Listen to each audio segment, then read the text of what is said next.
চট্টগ্রামের মাতারবাড়ি গভীর সমুদ্র বন্দরের আশেপাশে একটি মুক্ত বাণিজ্য এলাকা প্রতিষ্ঠার উদ্যোগ নিয়েছে বাংলাদেশ সরকার।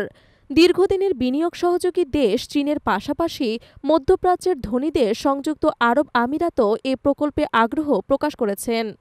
ধারণা করা হচ্ছে, আমিরাতের বিখ্যাত জেবেল আলী ফ্রি ট্রেড জোনের আদলে এই অঞ্চলটি গড়ে তোলা হবে।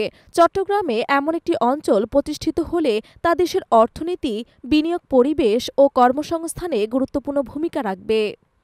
আন্তর্জাতিক বিনিয়োগ সম্মেলনে আলোচিত সবচেয়ে গুরুত্বপূর্ণ বিষয়গুলোর মধ্যে অন্যতম ছিল এই ফ্রি ট্রেড জোন প্রকল্পটি।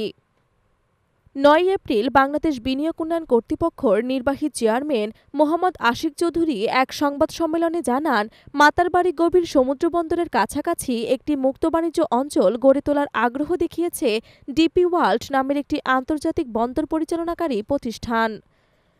তারা সংযুক্ত আরব আমিরাতে অবস্থিত জেবেল আলী বন্দর পরিচালনা করে, যা দেশটির অর্থনীতিতে ২৫% অবদান রাখে। সেই মডেল অনুসরণ করেই বাংলাদেশের মাতারবাড়ির পাশে একটি আধুনিক ফ্রি ট্রেড জোন নির্মাণের পরিকল্পনা নেওয়া হয়েছে।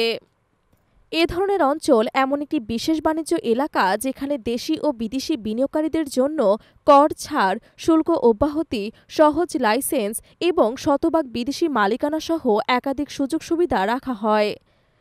মূল লক্ষ্য হল বিদেশি বিনিয়োগকে উৎসাহ দেয়া, নতুন কর্মসংস্থান সৃষ্টি করা এবং অর্থনীতিকে আরও গতিশীল করে তোলা। বিশ্বের অন্যতম সফল ফ্রি ট্রেড জোন হিসেবে পরিচিত জেবেল আলী পোর্ট, যা মধ্যপ্রাচ্যের প্রবেশদ্বার বলেও খ্যাত, এই অঞ্চলে বিদেশি উদ্যোক্তারা স্থানীয় কোনো অংশীদার ছাড়াই ব্যবসায় পরিচালনা করতে পারেন। ফলে বর্তমানে এখানে ৮,০০০-এরও বেশি প্রতিষ্ঠান কার্যক্রম চালাচ্ছে।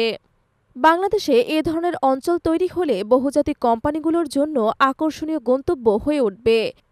ভৌগোলিকভাবে বাংলাদেশ থেকে আন্তর্জাতিক বাণিজ্য পরিচালনা অনেক সুবিধাজনক, বিশেষ করে রপ্তানি খাতে। এতে বৈদেশিক মুদ্রার প্রবাহ যেমন বাড়বে, তেমনি হাজার হাজার কর্মসংস্থান তৈরি হবে দেশীয় নাগরিকদের জন্য। এই প্রকল্প দ্রুত বাস্তবায়নের লক্ষ্যে সংযুক্ত আরব আমিরাতে বিনিয়োগ সংশ্লিষ্ট প্রতিনিধিরাও অংশ নিয়েছেন বাংলাদেশে আয়োজিত বিনিয়োগ সম্মেলনে। বিডা জানিয়েছে, এবারের সম্মেলনে যে বিনিয়োগ প্রস্তাবগুলো এসেছে সেগুলো বাস্তবায়িত হলে আগামী ২ বছরের মধ্যে দেশে প্রায় ১৫,০০০ নতুন কর্মসংস্থান সৃষ্টি হবে।